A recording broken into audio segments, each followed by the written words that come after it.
Les chouchous, c'est définitivement revenu à la mode en 2020. Si vous ne l'avez pas encore fait, mais qu'est-ce que vous attendez? Ça prend 15 minutes grand maximum, on le fait ensemble. Alors aujourd'hui ensemble on va faire le maxi chouchou, le maxi scrunchie, c'est ce qu'on dit en anglais. Donc le maxi scrunchie c'est un chouchou qui va plutôt être pour les adultes. Donc c'est par exemple ce que j'ai fait là, toc.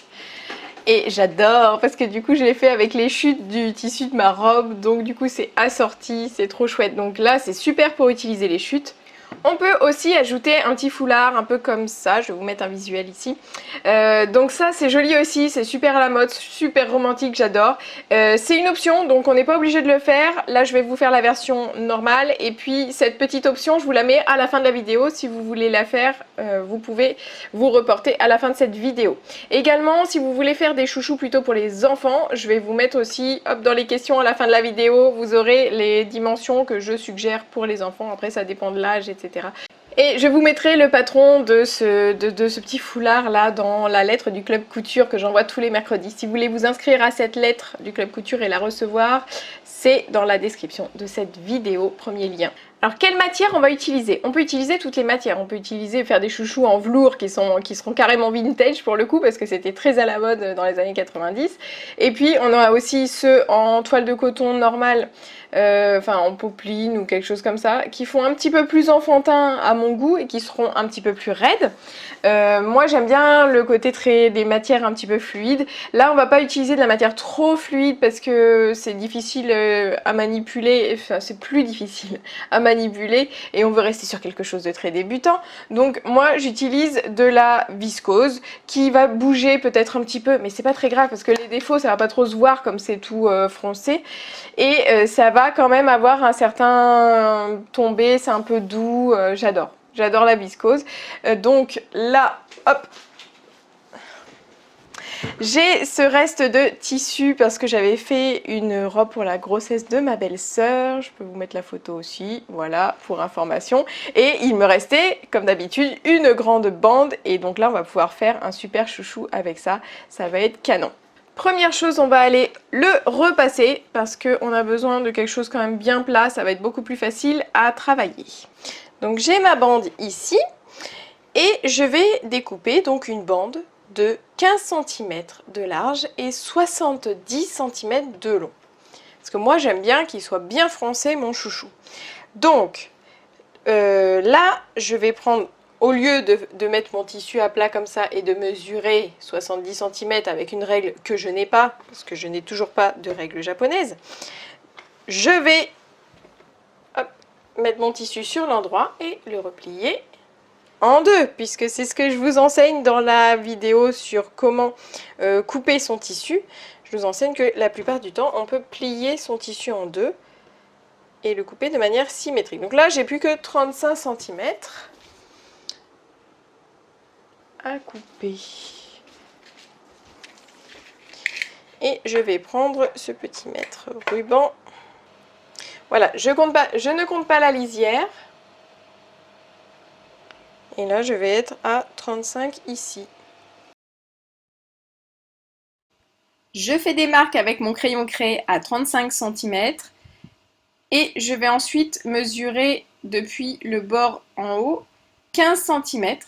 Voilà, donc je fais des marques régulièrement à 15 cm du bord là-haut. Et je vais ensuite les relier avec ma règle.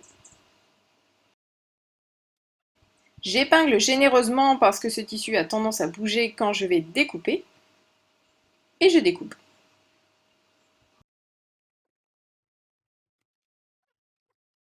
Une fois que j'ai ma bande de 70 par 15, je vais la replier sur elle-même et je vais aller piquer tout le long. Donc, hop, je vais aller piquer tout le long, mais je ne vais pas partir depuis le départ. Je vais laisser ici 5 cm à peu près. Toc. Ici, donc souvent je mets 2 épingles comme ça. Hop là. Je mets 2 épingles comme ça. Je sais que c'est là qu'il faut que je m'arrête. Et je vais faire pareil de l'autre côté.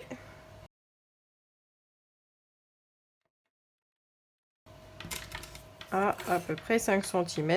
Voilà. Je fais pareil de l'autre côté.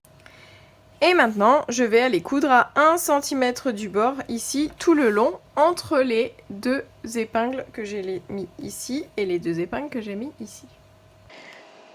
Donc, je suis à ma machine. J'ai mis mon fil, j'ai abaissé mon pied de biche. Je suis au niveau de là où j'avais mes deux épingles, là, que je viens de retirer. Je plante mon aiguille pour commencer. Et c'est parti. Donc, j'appuie sur ma pédale pour 3 points. Je vais faire 3 points arrière ici. Voilà, et je repars en marche avant. Alors moi, j'ai pas mis d'épingle. Vous pouvez mettre des épingles un petit peu tout le long pour maintenir votre tissu. Moi, je m'arrête régulièrement et je replace mon tissu bien bord à bord. Voilà, je replace mon tissu bien bord à bord et ensuite, je fais attention. J'ai fait une vidéo pour coudre droit. Si vous êtes intéressé, je vous mets le lien en haut. Et en fait, là, je fais en sorte que le bord de mon tissu arrive sur le bord de mon pied de biche parce que là, j'ai vraiment 1 mètre entre, 1 cm entre cette aiguille et le bord. Allez, j'y vais jusqu'au bout. Arrivé au bout, j'enlève mes deux épingles qui marquent la fin de ma couture et je vais faire un point d'arrêt. Donc, je fais 3 points en avant, 3 points en arrière. Voilà, et à nouveau 3 points en avant. Je lève le pied de biche, l'aiguille et je libère l'ouvrage. Quand c'est fait, on peut retourner notre tube sur l'endroit.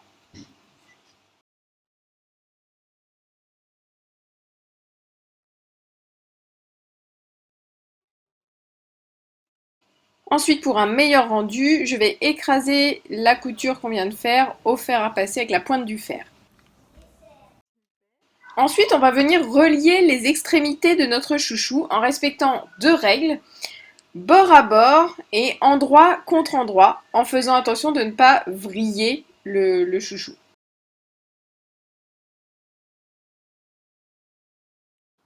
Donc c'est un peu difficile à épingler dans l'état. On peut épingler le début, mais sinon on va devoir dérouler tout ça et coudre en allant à la machine, en mettant bord à bord au fur et à mesure, comme je vous ai montré que je faisais tout à l'heure. Donc qu'est-ce que ça donne en vrai à la machine? Donc je commence en mettant mes deux bords l'un contre l'autre. Je vais faire un point d'arrêt. Voilà, et là je suis en train de les placer bien bord à bord l'un contre l'autre. Et puis ensuite donc, mon point d'arrêt. Et j'avance comme ça tout doucement jusqu'à mes doigts, en gros. Et là je vais m'arrêter et je vais sortir, dérouler en fait le reste du tube et le mettre bord à bord aussi. Voilà, je le remets bord à bord et je continue à coudre ce bord-là. Ensuite je déroule encore. Je remets bord à bord jusqu'au bout et je vais dérouler et ensuite à la fin je ferai un point d'arrêt.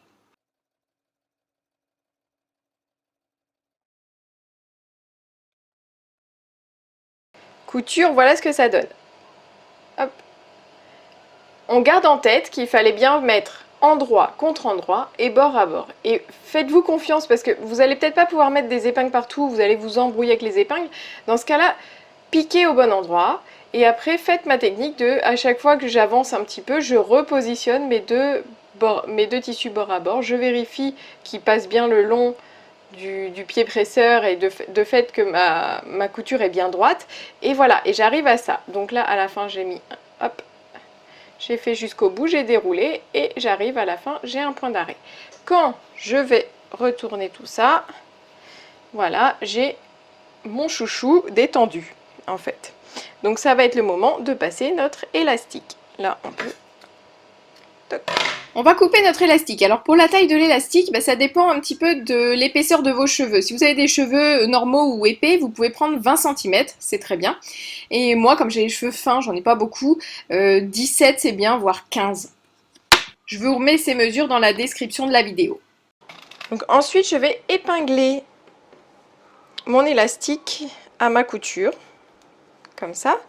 Et le reste, je vais le passer à l'intérieur à l'aide d'une épingle à nourrice.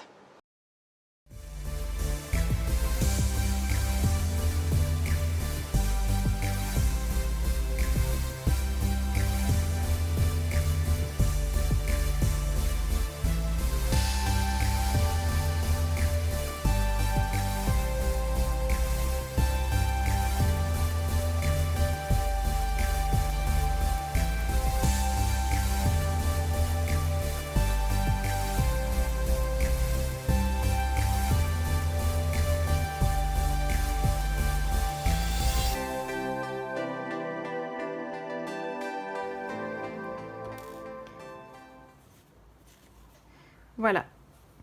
Et ensuite, je vais aller fixer, donc là j'ai juste superposé mes 2 bouts d'élastique. Et moi, ce que je fais, c'est 2 lignes au point droit, comme ça, à la verticale. J'en fais 2 ici, et normalement ça tient bien. Alors, souvent, au début, on ne sait pas comment s'y prendre. Donc moi, je vous conseille, si vous ne savez pas comment vous y prendre pour maintenir l'élastique, de bâtir. Donc là, je prends un fil de bâti. C'est un fil qui coûte pas très cher et qui se casse facilement, mais qui va nous servir juste à maintenir en place de la manière souhaitée. Donc j'ai pas besoin de faire des points de folie. Hop. Voilà.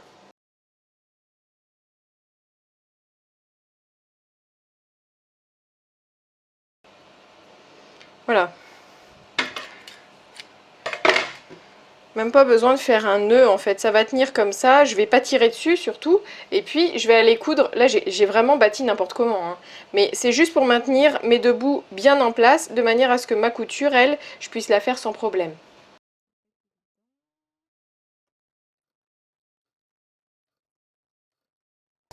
J'avais piqué à peu près au milieu de l'élastique comme ça, j'ai pas de problème d'entraînement, hop, je fais un point arrière jusqu'au bout, et je reviens en avant, voilà, j'arrête là. Et deuxième ligne, même chose. Voilà ce que ça donne. Donc d'habitude, il y a même un fil qui dépasse que j'ai pas coupé, j'aurais dû couper. Est-ce que j'enlève les fils de bâti? Bah, je vois pas pourquoi, parce que de toute manière, je vais le rentrer à l'intérieur et ça ne se verra pas. Donc autant y aller comme ça. Ensuite, il faut que je rebouche mon trou. Donc pour reboucher le trou, soit je fais une petite surpiqûre vraiment au bord là, si j'ai pas envie de m'embêter. Mais si j'ai envie que ce soit le plus discret possible, tiens d'ailleurs mes coutures ne tombent pas pile en face, mais encore une fois ce n'est pas très grave. Si j'ai envie que ce soit le plus discret possible, je vais faire un petit point invisible à la main. Je vais vous montrer comment on fait tout de suite. Donc, je vais commencer par faire un point, un nœud, plus ou moins à l'intérieur.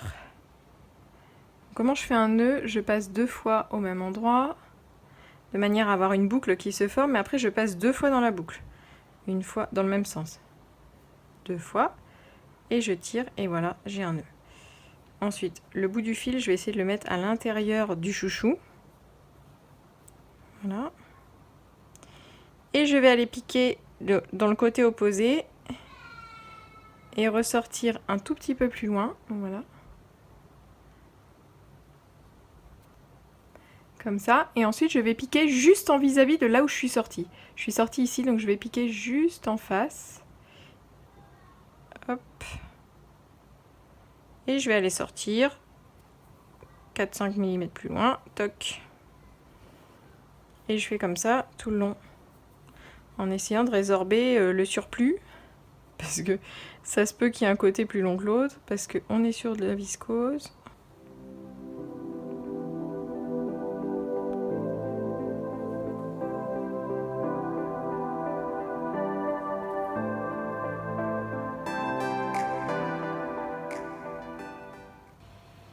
Voilà, pour finir ma couture. Toujours pareil. Une boucle, je passe 2 fois dans la boucle, et ensuite pour cacher mon fil et sécuriser tout ça, je vais aller rentrer mon aiguille à l'intérieur et la faire ressortir bien plus loin. Et je pourrais couper le fil à cet endroit-là. Hop. voilà. Chouchou terminé. On passe maintenant au foulard. Je mettrai le patron de mon foulard dans la lettre du Club Couture des 2 prochains mercredis. Si vous avez loupé cette lettre, vous pouvez toujours me contacter à tutocharlène@gmail.com. Je vous mets l'adresse dans la description de cette vidéo. Je vais vous donner les dimensions si vous voulez tracer vous-même sans avoir mon patron, mais si vous voulez reproduire le patron que j'ai fait moi, je vous donne les dimensions juste après. Moi, je trouve que la longueur que j'ai là, c'est adapté à la longueur de mes cheveux, mais si vous voulez quelque chose de beaucoup plus long, je vous donne aussi à la fin de cette vidéo la technique pour agrandir le patron et avoir un foulard plus long. Donc, rappel des mesures, largeur max 9 cm, la largeur au milieu, là où il y aura le nœud, j'ai mis 5 cm, et la longueur totale du foulard est de 25 cm. Donc pour le foulard, on va utiliser une bande d'1 mètre par 9 cm de large. Donc si vous n'avez pas une bande d'1 mètre, vous pouvez prendre 2 bandes de 50, voire 4 bandes de 25. C'est pas grave, on peut y arriver aussi comme ça. Vous aurez juste des raccords à faire. Il n'y a pas de souci parce qu'on peut faire le raccord à ce niveau-là. Dans ce cas-là, vous coupez là et vous laissez une marge de couture ici. Et vous allez rassembler vos pièces ici. C'est l'endroit où on fera le nœud, donc normalement c'est l'endroit qui sera caché sous le chouchou, donc il n'y a pas de souci. J'épingle le patron sur le tissu. La marge de couture est incluse. Je découpe une première fois.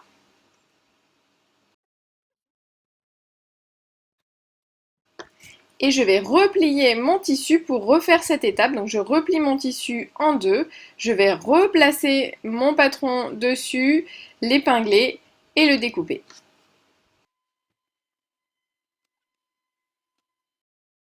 Je place ces deux pièces endroit contre endroit, l'une sur l'autre.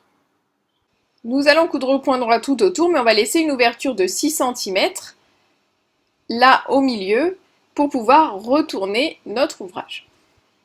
Donc j'épingle bien de tout partout et je mets bien mes 2 paires d'épingles qui me servent de repère. Maintenant, si vous avez vu plusieurs de mes tutos, vous connaissez cette indication. Quand je mets 2 épingles côte à côte, ça veut dire que c'est un signal pour mon cerveau qui veut dire arrête de coudre ici.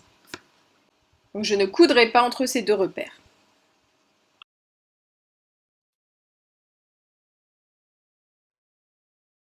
Donc je commence ma couture à la première paire d'épingles, je vais me mettre à 1 cm du bord et je couds au point droit. Je commence par un point d'arrêt, 3 points en avant, 3 points en arrière et je repars en avant.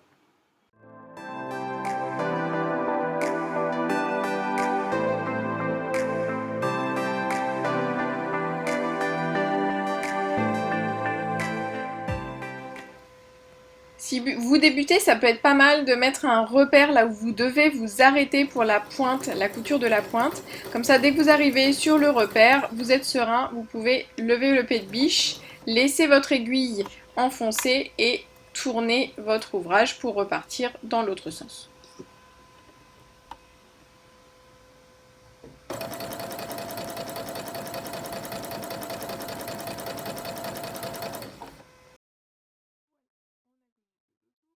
Maintenant, on va dégarnir les angles parce que quand on va retourner, ça va faire un bourrelet si on laisse tout ce surplus de tissu. Donc on enlève le tissu le long de la pointe là, en faisant attention de ne pas couper notre couture.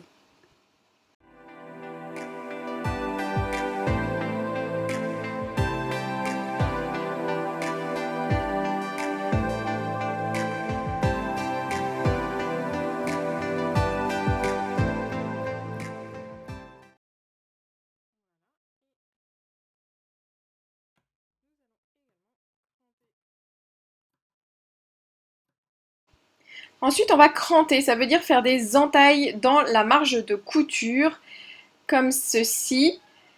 On va cranter de manière à ce que, entre chaque cran, on ait à peu près une couture qui soit à peu près droite. En fait, le but, c'est d'arriver à faire, quand on va retourner, avoir une belle courbe du tissu.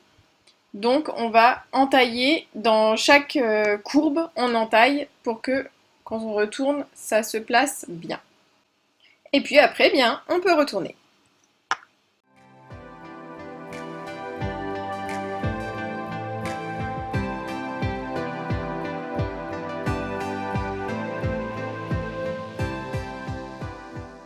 Pour avoir une jolie pointe bien retournée, moi j'utilise une épingle que je plante et que je retire en fait. J'essaie de retirer le tissu pour qu'il ressorte et que la pointe ressorte complètement.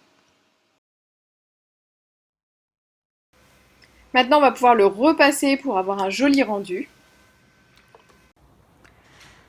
Ensuite, on va refermer ce trou-là. Comme tout à l'heure, je vous ai montré la méthode à la main, ici je vais le faire à la machine, donc je vais piquer à 1 mm du bord, ici tout le long des 6 cm.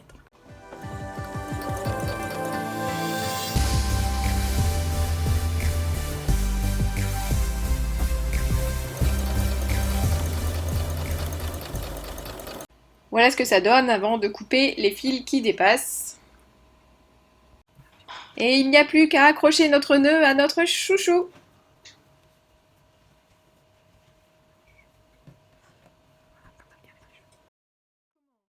En bonus, la vidéo pour rallonger son foulard.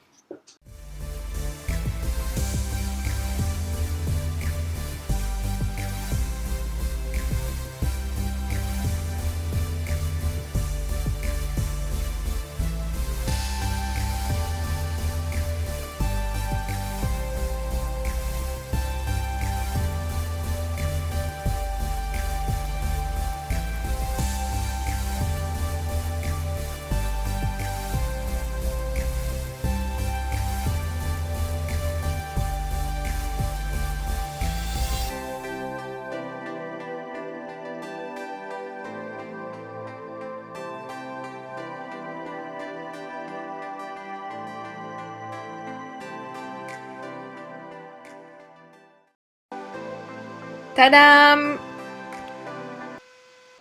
Les questions que vous pouvez vous poser, comment faire si vous n'avez pas 70 cm de tissu? Vous pouvez prendre deux bandes par exemple de 35, on va rajouter 1 cm de 36 et puis comme ça on va pouvoir les relier et c'est sûr que vous aurez deux coutures dans le chouchou au lieu de une. Bon, ça se fait toujours pareil, comme le chouchou est très foncé, bon ça va passer malgré tout. Et on peut utiliser comme ça des chutes qui ont différentes formes, pas forcément une forme de longue bande. Comment faire si je n'ai pas 15 cm de largeur? Et bien pareil, on peut faire deux petites bandes. Donc dans ce cas-là, on prendra deux bandes de 8,5 cm de haut.